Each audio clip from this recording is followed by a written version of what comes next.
말씀입니다. 요한복음 1장 14절에서 17절 말씀입니다.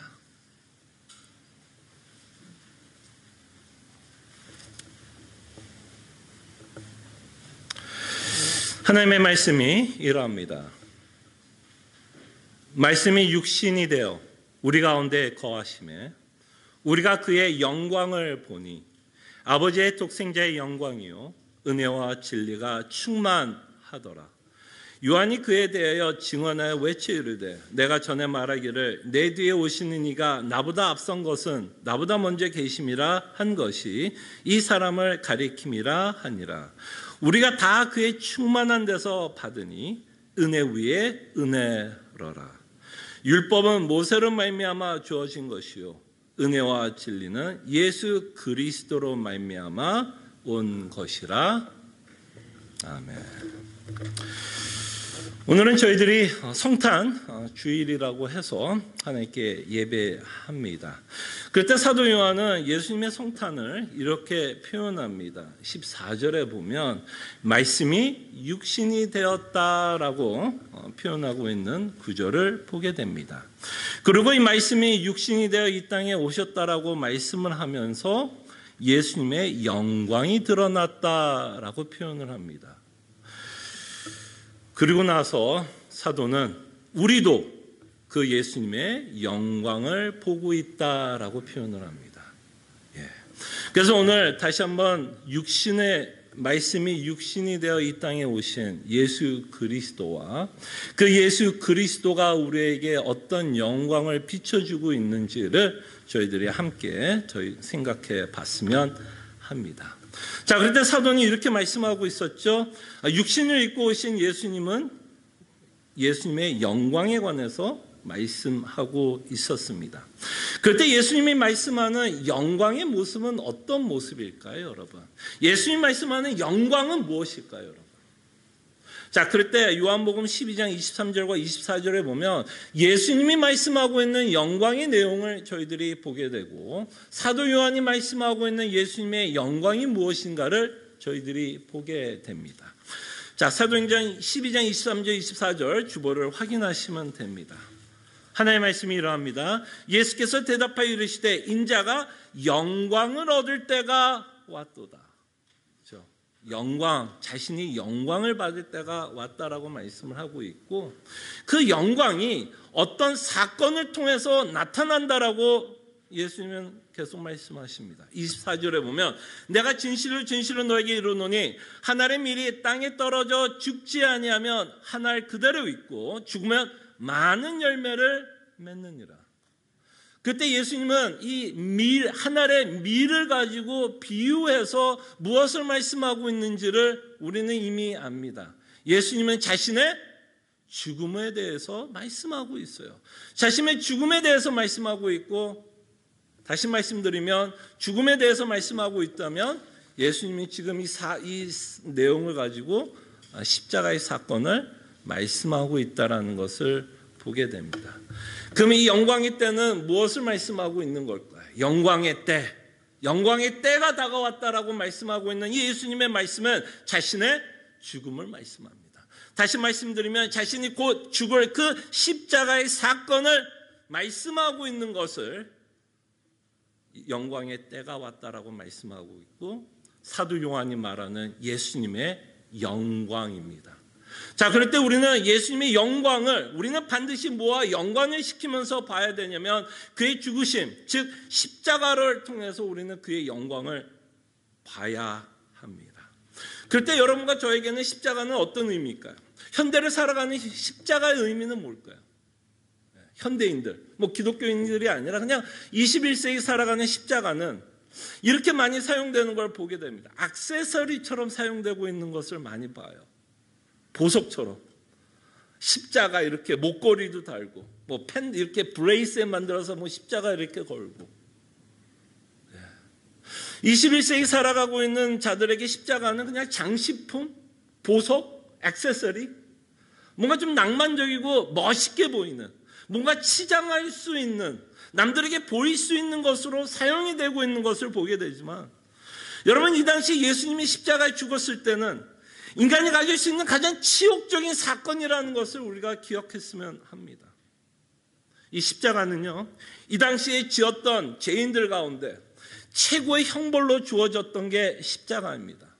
우리로서는 상상할 수 없는 일이죠. 이것을 우리가 한번 보았다라면 그 예수님이 십자가를 짊어진다라는 의미가 우리에게 더 와닿을 수 있으나, 아까 말씀드린 것처럼 우리의 십자가는 이렇게 그냥 달려있는 뭔가 좀 장식품처럼 되어버려서 우리에게는 좀 이렇게 와닿지 않는 것 같습니다. 그럴 때 이 당시의 십자가는, 그죠? 인간이 죽을 수 있는 치욕적인 죽음이요 형벌이었다라는 것을 기억했으면 좋겠습니다. 이 십자가의 고통은요, 이 정신적으로뿐만 아니라 육체적으로 인간이 가질 수 있는 모든 고통을 받고 죽는 사건입니다. 십자가는 너무나 큰 수치심을 유발시켰습니다. 여러분들은 혹시 예수님이 십자가에 죽었을 때 그래도 가릴 부분을 가렸습니다. 좀 죄송한 표현일 수도 있지만, 근데 이 당시에 십자가를 죽을 때는 홀랑 벗겨서 죽습니다. naked. 그리고 자신이 짊어져야 되는 십자가를 짊어 죽습니다. 그리고 자신은 그 십자가를 짊어지고 군중 속을 지나가야 돼요. 그리고 사람들은 외칩니다. 아, 저 저주받은 자. 얼마나 잘못했으면, 얼마나 큰 죄를 했으면 이렇게 십자가에서 죽게 되냐. 사람들이 손가락질합니다. 참으로 큰 모욕과 수치심과 부끄러움을 짊어지고 가는 형벌이 십자가였습니다. 정신적 스트레스가 어마어마하지만 이 정신적 스트레스와 함께 육체적인 고통도 너무나 대단했던 형벌입니다. 단칼에 죽으면 감사한 거죠. 단칼에 죽을 수 있다면 감사한 거죠. 어쩌면 단두대, 여러분 단두대 뭔지 알죠? 단두대로 죽는 건 이 십자가에 비하면 축복일 수 있습니다. 그냥 목 잘라서 죽으면 그게 축복일 수도 있어요. 근데 이 십자가는요, 어떻게 죽는지 알죠? 못을 박습니다. 상상이 되십니까? 전 상상이 안 돼요. 대못을 박아야 돼요. 무게를 견뎌야 되니까. 손목에, 발목에 대못을 박습니다. 박는 것도 고통스러울 텐데요. 그 다음에 어떻게 하죠? 십자가로 매달리게 합니다. 이제 십자가를 세우게 돼요. 그럼 그 모든 무게의 중심이 어디로 쏠려요? 그 못에 쏠립니다.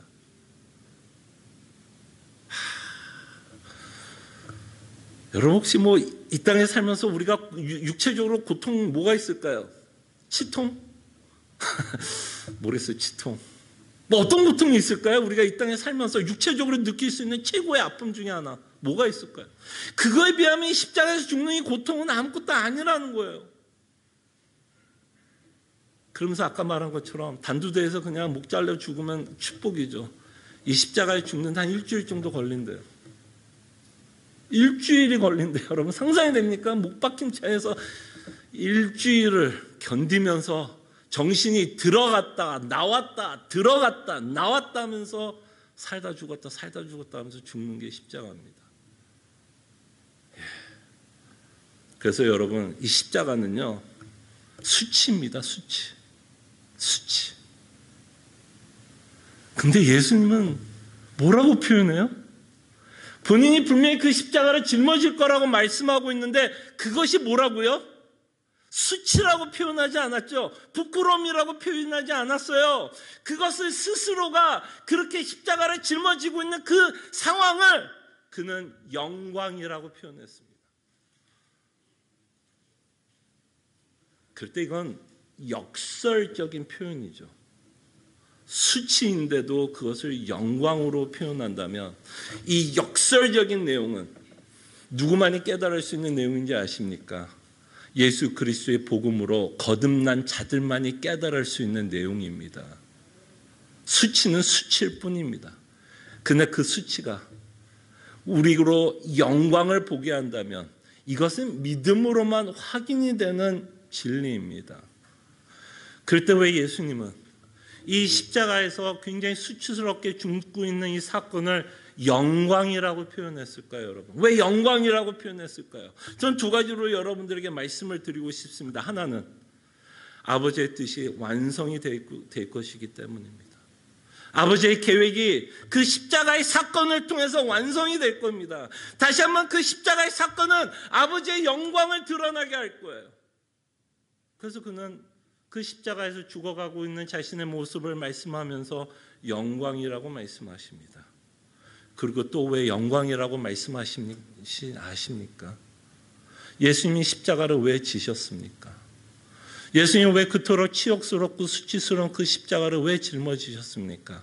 아버지의 영광을 드러내기 위해서도 분명히 십자가를 죽었지만 그 십자가가 우리를 구원하시기 때문에, 그 십자가만이 여러분과 저를 구원할 수 있기 때문에 예수님은 그 십자가를 죽으셨고, 그 십자가로 인해 나타난 그 구원의 사건을 통해서 예수님은 뭐라고 말씀하는 거예요? 그것이 영광이다라고 말씀하십니다. 그래서 우리는 그 십자가를 미련하다라고 고백하지 않고 오히려 사도 바울이 뭐라고 그래요? 그 십자가를 나는 자랑한다. 세상에 가장 수치스러운 그 십자가를 사도는 자랑합니다. 왜? 그 십자가로 다시 한번 아버지의 영광을 보게 되고, 그 십자가를 통해서 다시 한번 하나님으로부터 은혜를 받고 구원을 받기 때문에 십자가는 우리의 수치가 아니라 우리의 자랑이 됩니다. 그래서 사도 바울은 그 로마서에서 보면 마지막에 11장 마지막 절을 제가 한번 읽어드릴게요. 자신이 받았던 구원, 예수 그리스도를 말미암아 자신이 받은 그 구원에 관한 그 감격적인 내용을 1장부터 11장까지 쓰면서 마지막에 사도 바울은 그 예수 그리스도께서 우리에게 베풀어 주신 그 은혜를 이렇게 표현합니다. 깊도다 하나님의 지혜와 지식의 풍성함이요.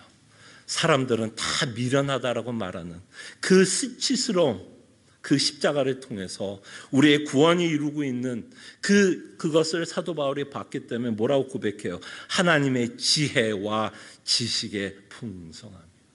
합력하여 선을 이루시는 하나님의 놀라운 신비를 사도 바울은 고백합니다. 그의 판단은 헤아리지 못할 것이며 그에게는 찾지 못할 것이로다. 누가 주의 마음을 알았느냐? 누가 그의 모사가 되었느냐? 누가 주께 먼저 들어서 갚으심을 받겠느냐? 이는 만물이 주에게서 나오고 주로 말미암고 주에게로 들어감이라. 그에게 영광이 세세에 있을지어다. 아멘.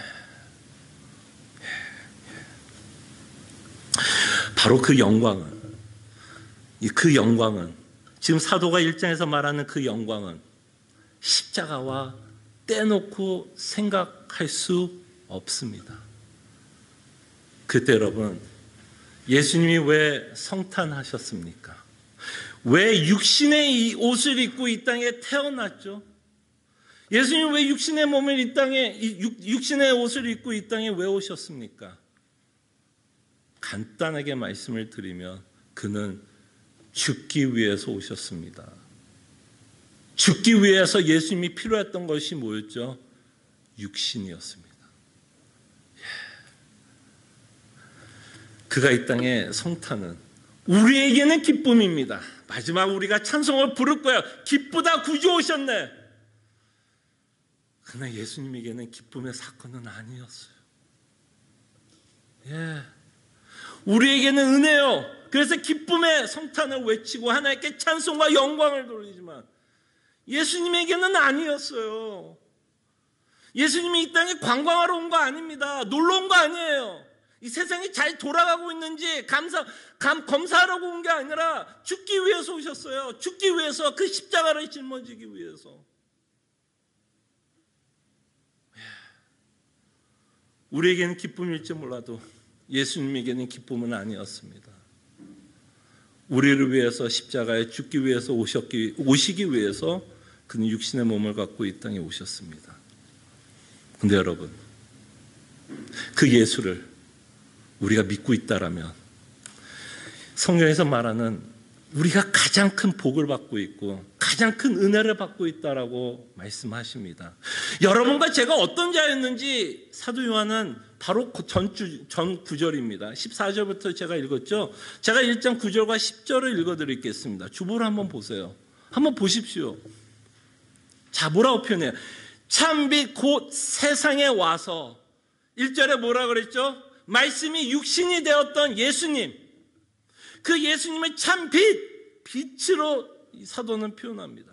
9절 참빛 곧 세상에 와서 각 사람에게 비추는 빛이 있었나니 그가 세상에 계셨으며 세상은 그로 말미암아 지은 바 되셨으며, 근데 뭐라고요? 세상이 그를 알지 못하였다라고 말씀합니다. 빛이신 예수님이 이 땅에 오셨고 끊임없이 빛을 비췄습니다. 복음을 외쳤어요. 복음을 전파했습니다. 하나님의 나라가 곧 도래할 것을 외쳤습니다. 그러나 여러분, 복음서를 읽어보시면 아시지 않습니까? 세상이 그를 인정했나요? 끊임없이 예수님은 바리새인과 논쟁을 했습니다. 끊임없이 예수님의 바리새인을 책망했습니다. 제자들도 예수님을 따라간 것 같지만 제자들도 자신의 사리사욕을 위해서 혹시 우편에 앉을 수 있을까? 하나님의 나라가 쓰면 좌편에 앉을 수 있을까? 자기 욕심으로 예수님을 쫓아다녔습니다.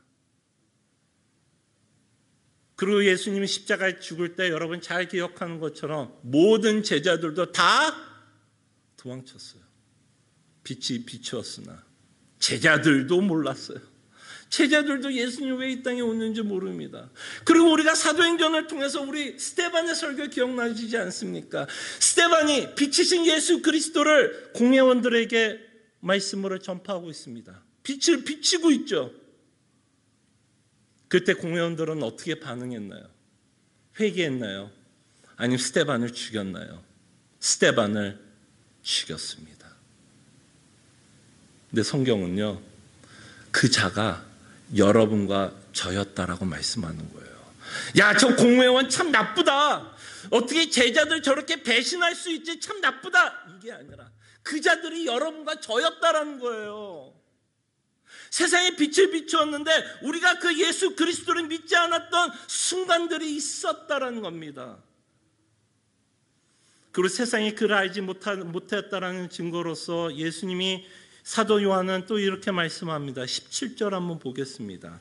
우리의 인간의 상태, 죄로 죽었던 상태, 그 빛을 알아볼 수 없는 상태라는 것을 설명하기 위해서 사도 요한은 17절에 이렇게 말씀합니다.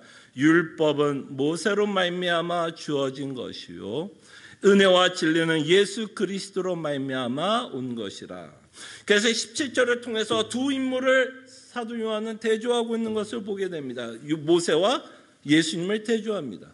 근데 예수님의 특징이 뭐였다고요? 그는 영광이었고 은혜와 진리가 충만하신 분이라고 말씀합니다.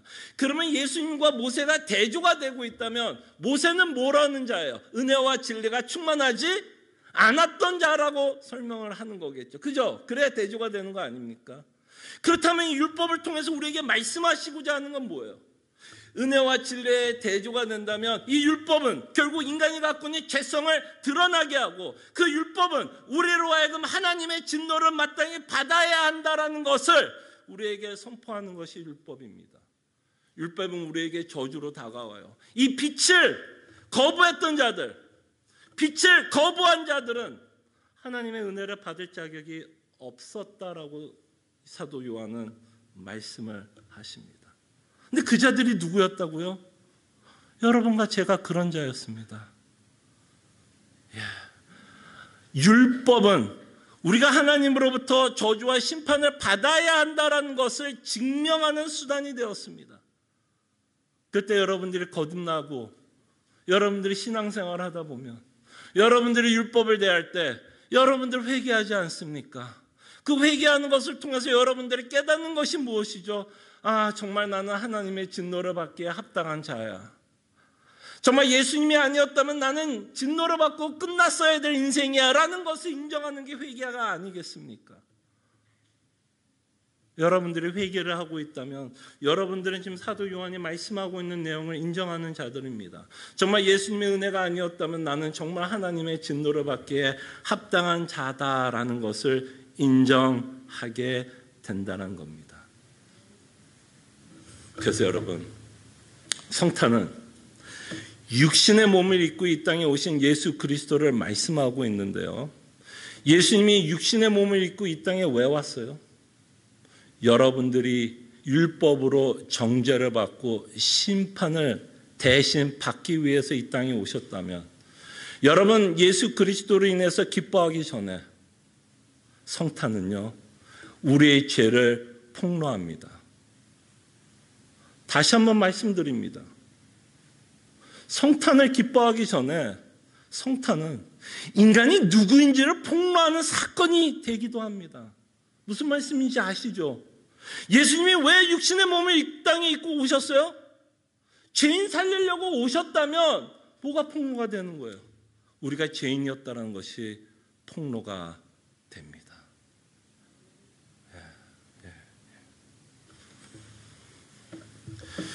그래서 우리가 성탄이 왜 기쁜지 아십니까? 여러분과 제가 왜 성탄이 기쁘십니까? 아십니까? 연말이어서 기뻐요? 여러분 가운데 이런 분들은 없을 거라고 생각을 하면서 제가 말씀을 합니다. 연말이라서 한 해가 끝나서 가족들 만나니까, 사람들하고 즐겁게 선물 교환하니까, 파티하니까, 막년회하니까, 그래서 성탄이 기쁩니까? 그래서 그나마 세상에 살아가면서 내가 갖고 있는 고통을 잊을 수 있는 시기이기 때문에 기뻐합니까? 우리가 정말 성탄이 기쁜 이유는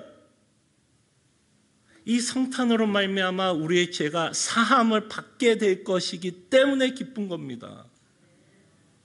우리가 복음으로 위로를 받는 이유는, 그죠? 여러분과 제가 복음으로 위로를 받는 건 무엇을 인식하고 있기 때문에 복음의 위로를 받습니까? 성탄이 폭로하는 것처럼 내가 죄인이라는 걸 인식하기 때문에 복음의 위로를 받습니다.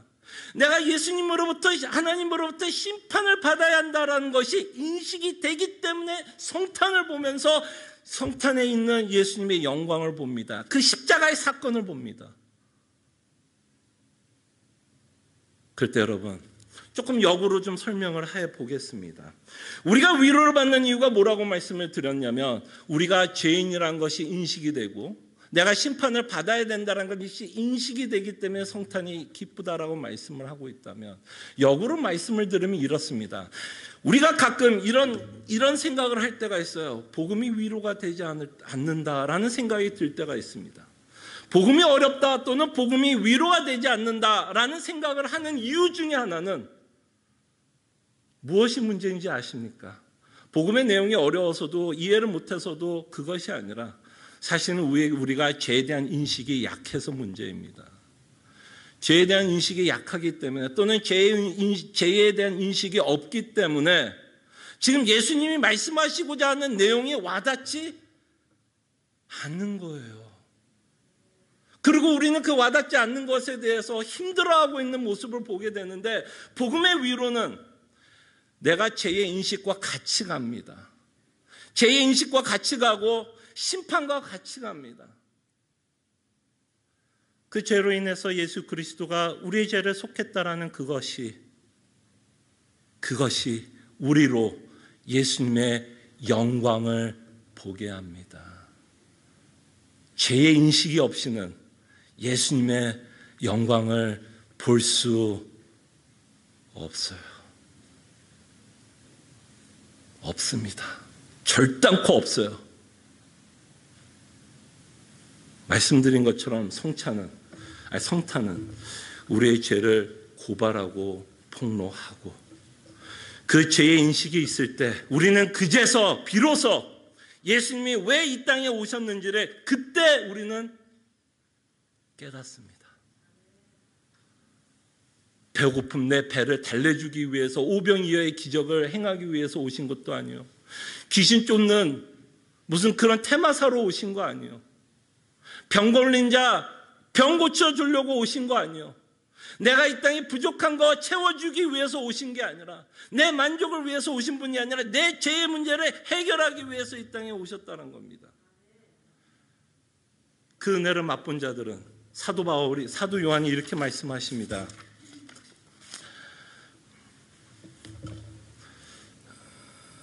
14절 다시 한번 읽어드릴게요.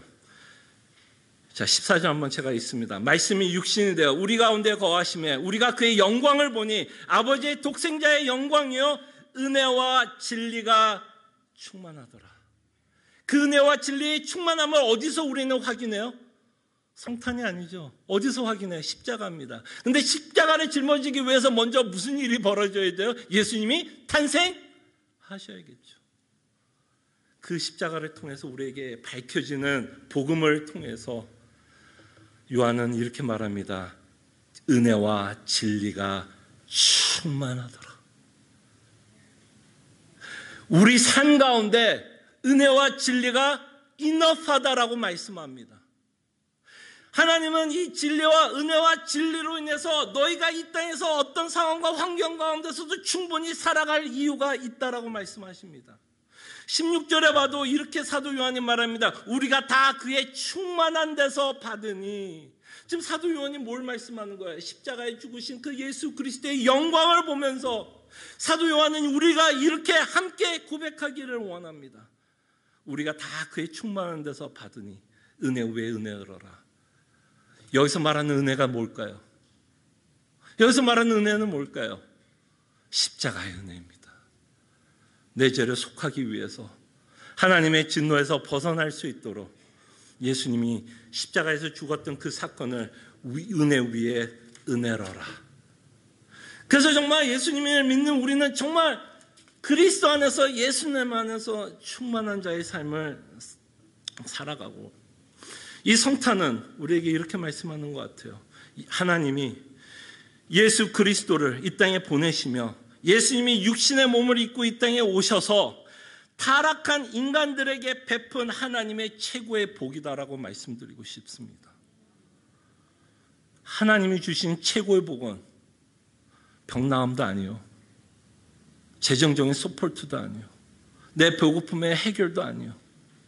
하나님이 주신 최고의 복은 예수님이 육신의 몸을 갖고 이 땅에 오시며 낮아지고 또 낮아지며 십자가에 죽은 이 사건이 하나님이 주시는 최고의 은혜요, 최고의 복이다라고 말씀을 하십니다.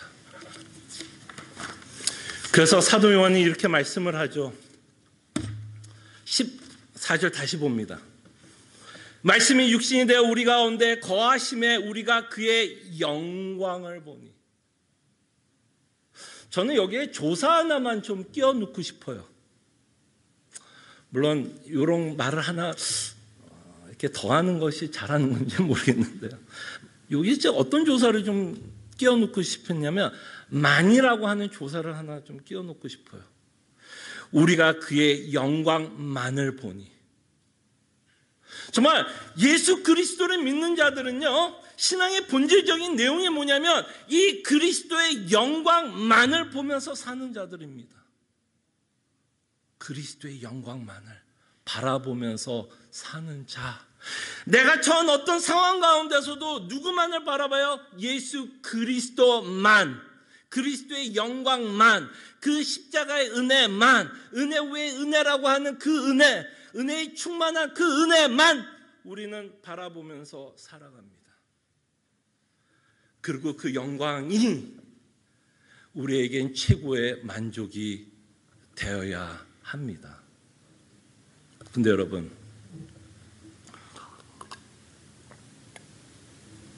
이 말씀을 준비하면서 무엇보다도 제가 먼저 회개하게 됩니다. 무엇보다도 제가 먼저 회개하게 됩니다. 저는 그리스도를 바라보면서 설교도 하고 성경 공부도 하고 목회를 합니다. 근데 제가 이 설교를 준비하면서 그리스도만을 바라보면서 목회하지 않는 제 모습을 보게 됩니다. 영광을 보았어요. 근데 그리스도의 영광만을 바라보면서 목회하지 않고 있는 제 모습을 보게 됩니다. 예수님은 보지만 저는 제가 목회를 하면서 나타나는 결과를 보게 되더라고요. 목회를 잘하고 있는지, 내 말씀은 성도들한테 잘 전달이 되고 있는지, 그 전달된 말씀이 그들이 삶 가운데서 은혜를 받고 정말 그 안에서 위로를 받고 있는 열매들 또는 부서들, 저희 교회가 운영되기 위해서 수많은 부서들이 함께 움직입니다. 과연 우리 교회는 부서가 잘 운영되고 있는가? 많은 사람들이 그리스도 안에서 잘 섬기고 있는가? 저도 예수 그리스도의 영광만을 바라보는 게 아니라 저도 시애틀 남포 제2장로교회를 바라보면서 목회하고 있는 제 모습을 봅니다. 여러분들의 모습을 보면서 제 기쁨을 찾으려고 했어요. 여러분들의 신앙생활을 하는 그 모습을 보면서 제 기쁨을 찾으려고 했습니다. 물론 그것이 나쁜 것은 아니겠지요. 여러분들이 정말 그리스도 안에서 복음 가운데서 위로를 받고 있다면 목사로서는 가장 기쁜 일이겠죠. 그러나 그것이 제 목표가 되고 있는 제 모습을 보게 됩니다. 그래서 저는 좌절할 때도 참 많아요. 내가 뭔가를 잘못하고 있다라고 생각이 들면 좌절하게 됩니다. 내가 혹시 목회를 못하고 있는 건 아닐지, 내가 뭔가 부족해서 이런 현상들이 벌어지고 있지는 않는지. 그래서 저는 이런 생각이 들었습니다. 설교를 준비하면서 시애틀 남포 제2장로교회가 제 우상이 되고 있는 모습은 아닌가라는 생각을 하게 되었습니다. 여러분들이 중요하지 않다는 얘기가 아닙니다. 목회가 중요하지 않다는 이야기를 하는 게 아닙니다. 분명히 여러분들 앞에서 저는 복음을 전했고 그리스도의 영광을 전했지만 정말 저도 제 목회를 하면서 그리스도만을 바라보면서 목회를 하고 있는지, 아니면 어떤 결과를 보면서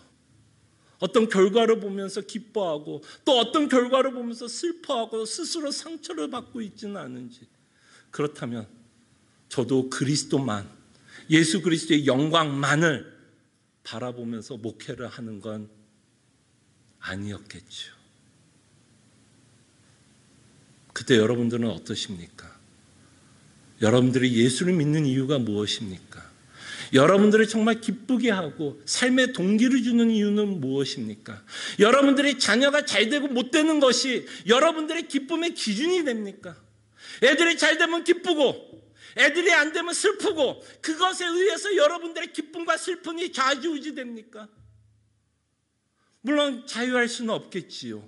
그러나 그것이 우리의 삶의 좌지우지가 된다면 어쩌면 우리는 그리스도의 영광은 보고 있지는 모를지라도 정말 그것이 그리스도의 영광만을 바라보면서 저희들이 신앙생활을 하고 있는지는 살펴봐야 됩니다.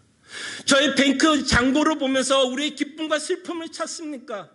은행의 잔고가 높아지면 기쁘고 내 은행 잔고가 떨어지면 슬픕니까? 이것이 내 인생의 좌지우지합니까? 이것으로 내 인생이 슬프고 기쁩니까? 이것만으로 슬프고 기쁩니까?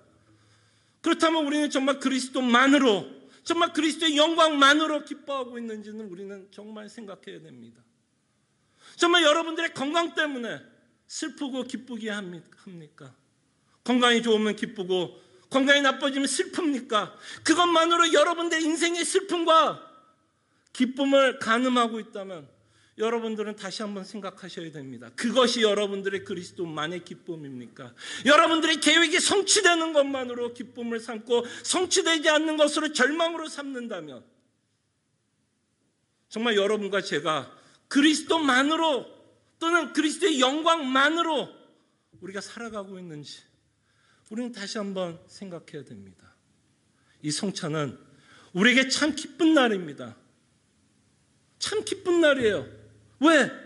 제가 여러분들에게 이렇게 담대하게 제 부족함을 얘기할 수 있는 이유는, 제 부족함은, 제 모난 면을 얘기할 수 있는 부분은 우리가 그리스도 안의 자유함, 정말 예수님이 정죄함이 없다라는 그 자유함 때문에 우리는 우리의 연약함을 인정할 수 있습니다. 우리가 못하고 있는 거 인정할 수 있어요. 우리가 흔들리고 있는 모습 인정할 수 있어요. 내가 여전히 건강에 목숨을 걸고 돈에 목숨을 걸고 자녀의 목숨을 걸고 살아가고 있는 내 모습을 인정할 수 있습니다. 회개할 수 있는 기회가 있다는 얘기예요. 성찬은 믿지 않는 자들의 죄를 폭로하는 것뿐만 아니라 성탄은 믿는 우리의 죄도 폭로합니다. 우리는 그리스도의 영광만을 바라보면서 신앙생활을 했으면 좋겠어요. 그리고 제가 왜 이렇게 소리를 바락바락 지르고 흥분을 하냐면 그리스도만이 기쁨이기 때문이에요. 사실은 이 세상에 어떤 것은요, 어떤 것도 다,